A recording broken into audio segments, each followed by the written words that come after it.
Hi, everybody. Welcome to our third lecture.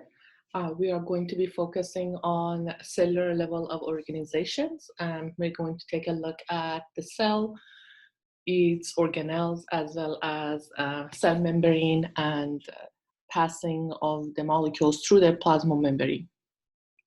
I wanted to start by looking at some pictures of the typical cells you can find in your body. So we have blood cells, we have skin cells, we have bone cells, which are also depicted on this picture. This is up here also blood cells. We have epithelial cells. We have muscle cells that are depicted here, and they show you a picture of it under the microscope here. And then lastly, we have cells that are forming inside our nervous system called neurons. And they're also depicted under the microscope right here. So what you need to understand about cells. So we're going to start by looking at the plasma membrane, which is basically the membrane that sets the boundary for your cell. So this plasma membrane is known as a phospholipid bilayer. Break down the word for yourself. So the word phospho means basically it's made up of phosphate.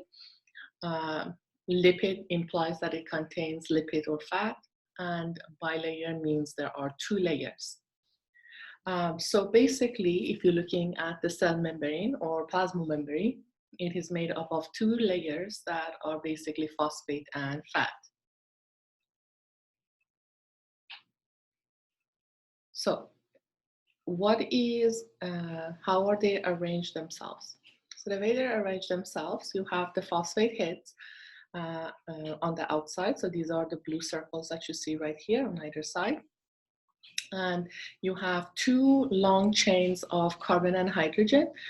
These are basically your fatty acid tails, and they're located inside.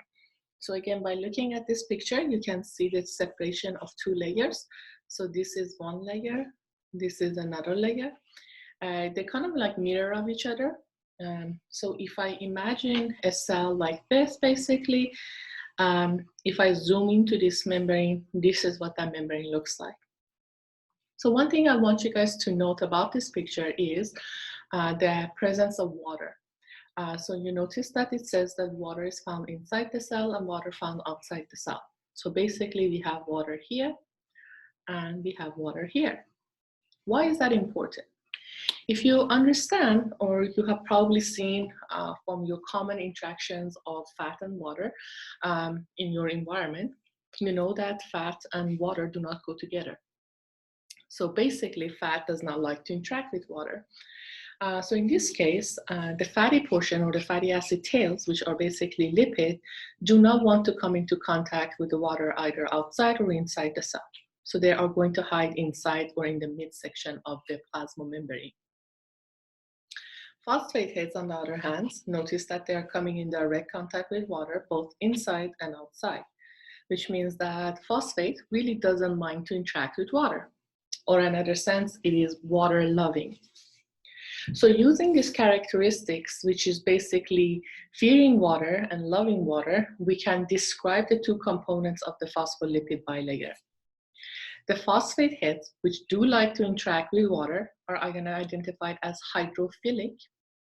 Hydro means water, philic means loving. And the fatty acid tail is identified as hydrophobic. Again, hydro means water, phobic means fearing, like somebody having a phobia. So please make sure you guys can understand the difference between the characteristics of the phosphate portion and the lipid portion. Now, when we're looking at our plasma membrane, the second thing you need to understand that this membrane is identified as selectively permeable. What does that mean? It implies that it allows certain molecules to pass through, and other molecules are prevented from passing through the membrane. This selective permeability of your membrane is extremely important because it helps your cell survive in its environment and maintain its homeostasis for water and ions. So, what is found inside this plasma membrane? one of the main components that can be found inside your plasma membrane are proteins. So we have talked about proteins in detail previously. We learned that proteins are found in our plasma membrane. They are essential in terms of chemical reactions. They are important in terms of hair and nail. They're part of your hormones, etc., right? So again, one of the main places you can find them is within your plasma membrane. Now, I do want to make a notation here for you guys. These plasma membranes you have, sometimes they are completely passed through the double layer that we have. So again, here is your double layer. So this is one layer right here, and this is your second layer. So notice these proteins are completely embedded inside your membrane, extending from the outside environment into the inside environment. So these proteins are referred to as integral proteins. Integral as in they are integrated as part of the membrane. They're extremely important for allowing molecules to get in or out of your plasma membrane. So again, think about them as, not all, but most of them have channels at the centers or opening at the centers.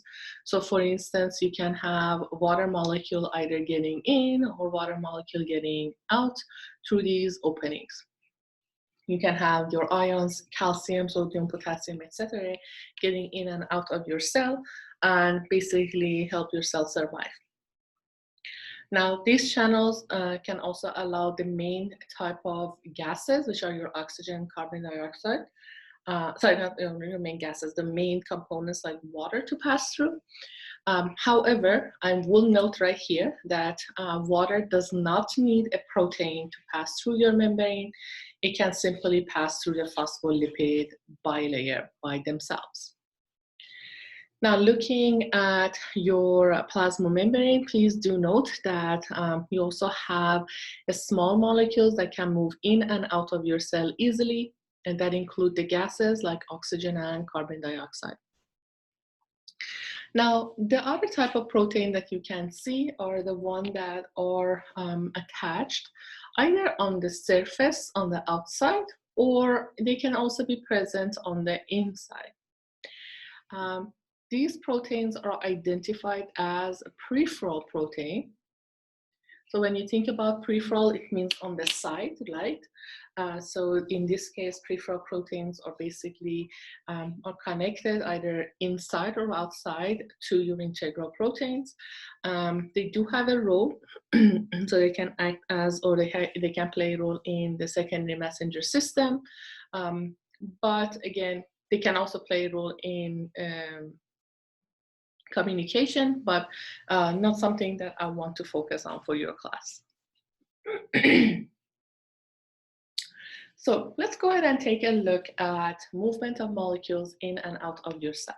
So one of the first things I want you guys to understand is that when you look at your membrane, the membrane can allow certain molecules to either get in or get out. And again, this transfer is important for the cell to be able to survive in its environment.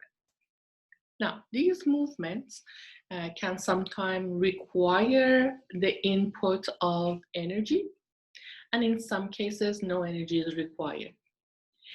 So in scenarios when there is no energy required for the movement of molecule either into the cell or out of the cell, we refer to that passage as passive transport. And if there is energy required, then we identify them as active transport. Now, what are the classification of passive transport? They can be classified as simple diffusion, facilitated diffusion, or osmosis. And two of the main type of active transport where it requires the input of energy are exocytosis and endocytosis. Now, as we go through the PowerPoint, we're going to look more in depth about each of these. So let's start with diffusion. You have probably used the word diffusion before. But before we even get started into this in-depth of passing through the plasma membrane, I want to give you an example of diffusion in real life. If you open a perfume at one side of the room, you're eventually going to smell the perfume farther down in the room, correct? So the smell of the perfume is diffusing through the space.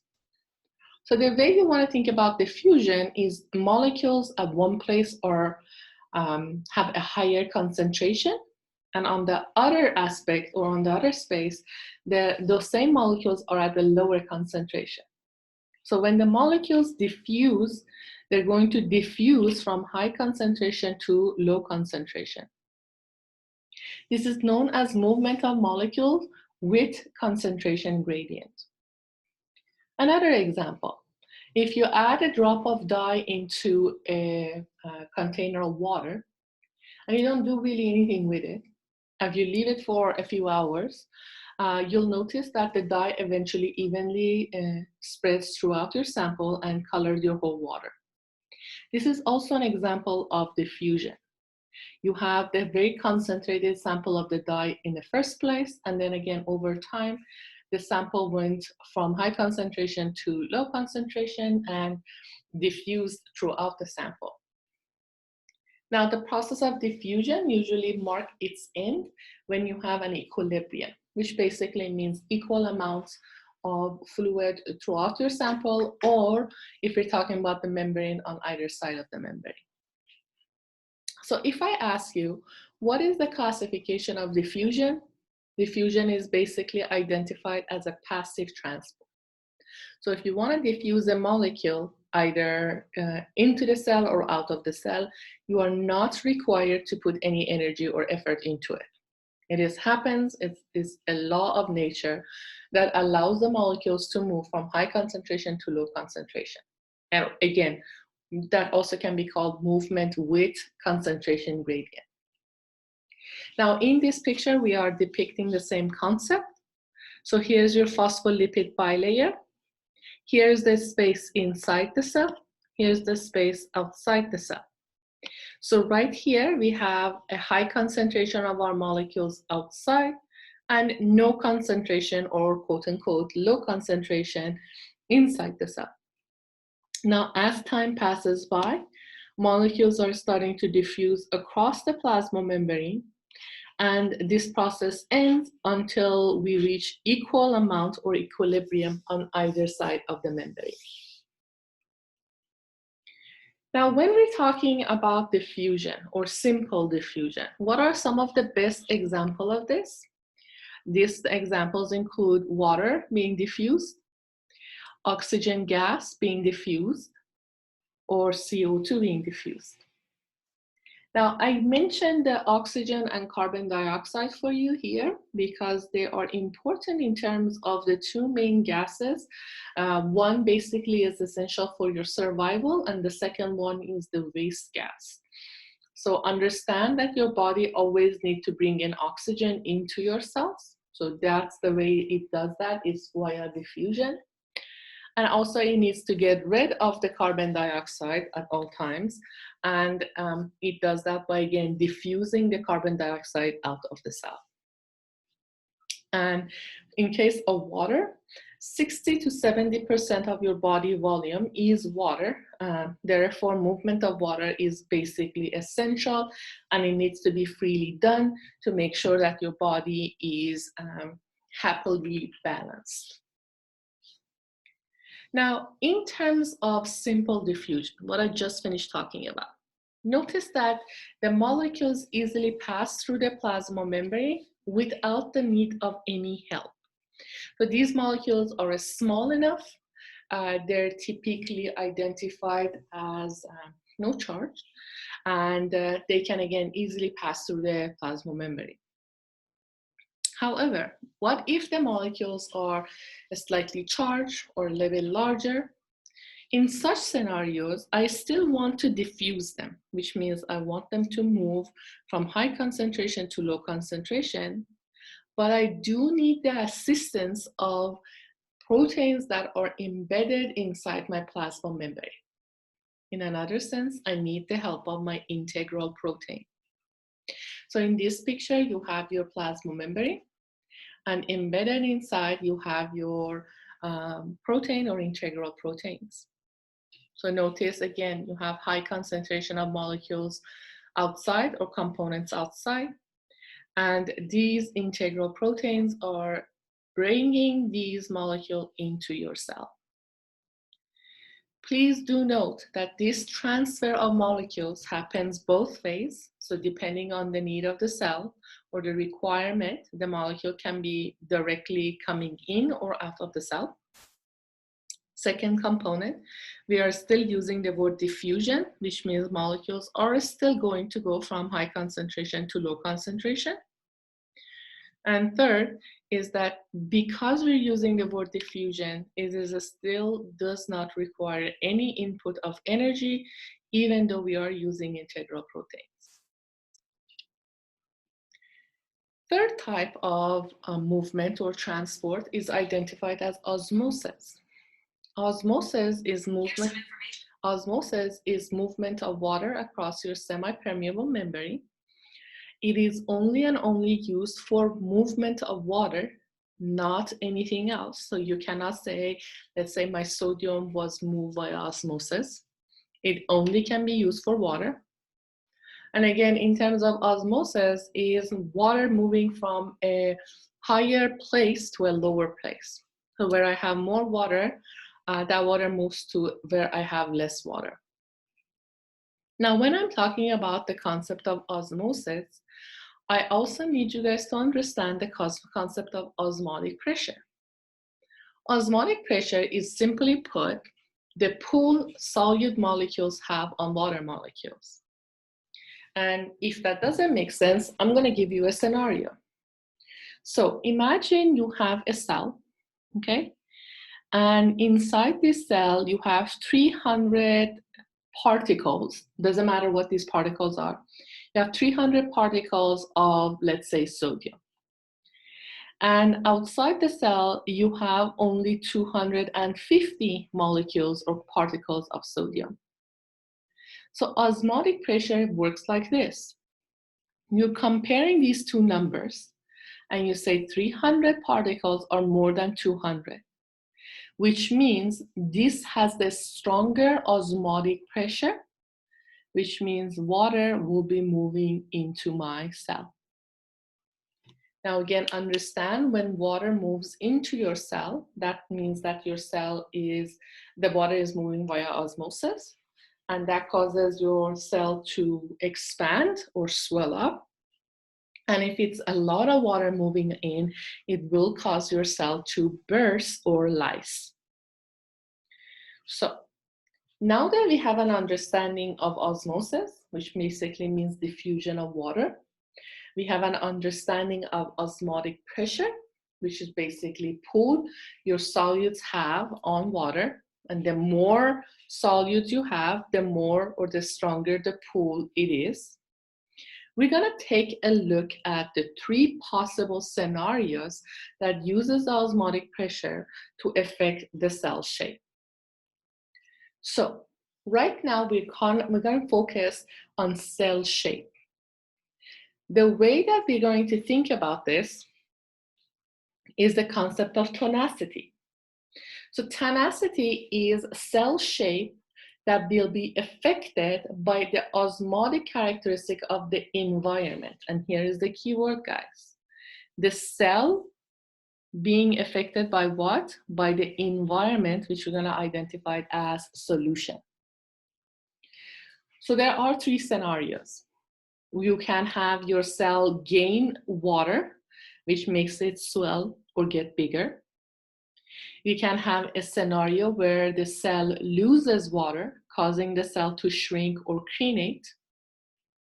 And you can have a scenario where your cell is going to stay the same because the amount of water gain or loss is equal to one another. Now, for us to define these three terminology or changes in the shape, we use three vocabulary. These are, again, prefixes we have used before. Hyper means over, hypo means under or below, and iso means equal. So what I could have is, again, is a hypertonic hypertonic solution. We can have a hypotonic solution, and I can have an isotonic solution. So let's take a look at this. And again, don't stress yourself. We're going to go step by step. First of all, notice the vocabulary, guys. Isotonic solution. So the number we always going to be focusing is solution being compared to the cell, not cell being compared to the solution. And yes, that makes a difference. The solution is our main focus.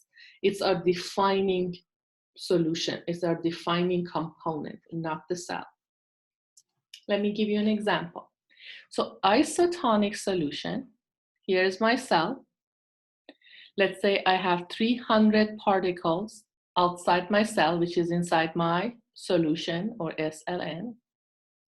And inside my cell, I also would have 300 particles of solutes inside my cell. So basically what I'm saying is the number of the particle in the solution is equal to my cell. Now again, in this scenario, the amount of water that is going to move in and out of the cell is going to be equal. Therefore, there is no change in the cell shape, and the cell maintains its shape. Another scenario, hypertonic solution. Before you go in and get confused, let's break down the word for ourselves. Hyper means above, right? And again, we're talking about the solution, which simply means my solution, the environment around my cell, must have a larger particle number compared to my cell. So let's just stick to our numbers. So let's say I have 300 particles outside or within my solution, but because I'm saying this number needs to be higher, let's say I put 250 here, okay? So in this scenario, my cell has less solutes compared to my solution, right? My solution is going to have the higher number. So now think about it in terms of osmotic pressure, guys. Osmotic pressure was the pull solute molecules had on water. So the more the more solute you have, the stronger the pull is. So in this case, my solution has a larger number, 300. So that 300 is going to pull water out of my cell, and that causes my cell to shrivel, shrink, or crenate. So you can see the picture right here. Your cells, if they were normal, they were this beautiful kind of oval shape. And when they are in the hypertonic environment, they kind of shrivel up because they're losing water. Here's a picture of an actual red blood cell sample under the microscope. Here is the normal condition. Your cells are normal. They have that kind of an oval shaped cell. And right here, you can see them literally shriveled up or crenated because their environment is hypertonic. Next, hypotonic environment. Again, don't panic. The easiest way is to focus on the vocabulary. So hypo means below or under. Again, we're talking about our solution. So let's say our solution says that 300, right? So I have 300 particles of solutes in my solution, but we're saying it's hypo, which means this number must be smaller or less than what is happening inside the cell. So let's say I'll choose the number 350. Again, this number outside or inside my solution is smaller than my cell. Go back to the concept of the osmotic pressure. You have a lot of solutes here compared to less solute outside. So what is water going to do? Water is going to follow the solute, so water is going to come inside the cell. That is going to cause the cell to start to gain water weight, swell, And if there is a lot of water coming in, you can see some of these cells burst. So here is a sample. You go from the cremated sample, which was basically shriveled up cell, place them in a hypotonic cell, and you can see kind of the wall where the cell used to be, but it's not there anymore. So they call them ghost cells. And you can see these ones that are not burst yet, they really swelled up, right? They kind of like, they have that beautiful, perfect circle as in they gain a lot of weight or water weight. Please do note the word lyse. Lyse implies destruction. So when you talk about ghost cells, that's basically means cells that have been destroyed. We're going to finish this portion of our PowerPoint by looking at active transport. Now, active transport implies that you are required to input energy into the process. So active transport means requirement to input energy for the process to be completed. Now, typically that means that molecules are moving from low concentration to high concentration. The best way to think about it is you're pushing a stone up the mountain from low to high, and you need to put energy into that process. However, that is not always the case, but I do want you guys to keep in mind that many of the active transport is moving molecules from low concentration to high concentration. Now, two main types of active transport are endocytosis and exocytosis. Endo implies inside, exo implies outside, and the word cyte means cell. So endocytosis means bringing something into the cell. Exocytosis means taking something out of the cell. So notice right here, you have created an invagination. The molecules you wanted to bring in kind of gathered up in here.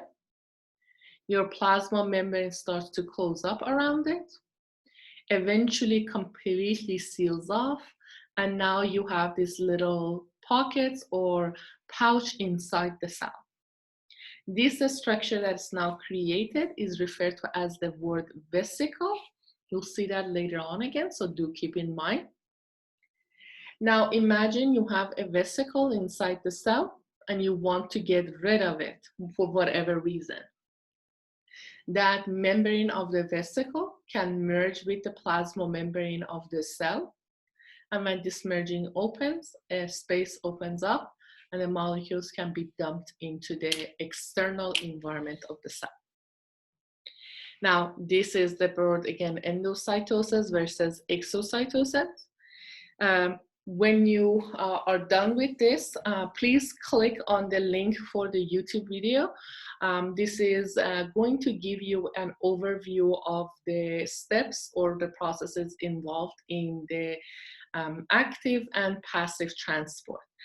They do have some nice pictures and demos that are of the real life. So they've done pictures on the cell. So I would strongly recommend for you guys to take a look at it as the end point for this portion of the PowerPoint. And that's it for now. And we'll pick up the next part in terms of the organelles for the cell in part 2 of this lecture.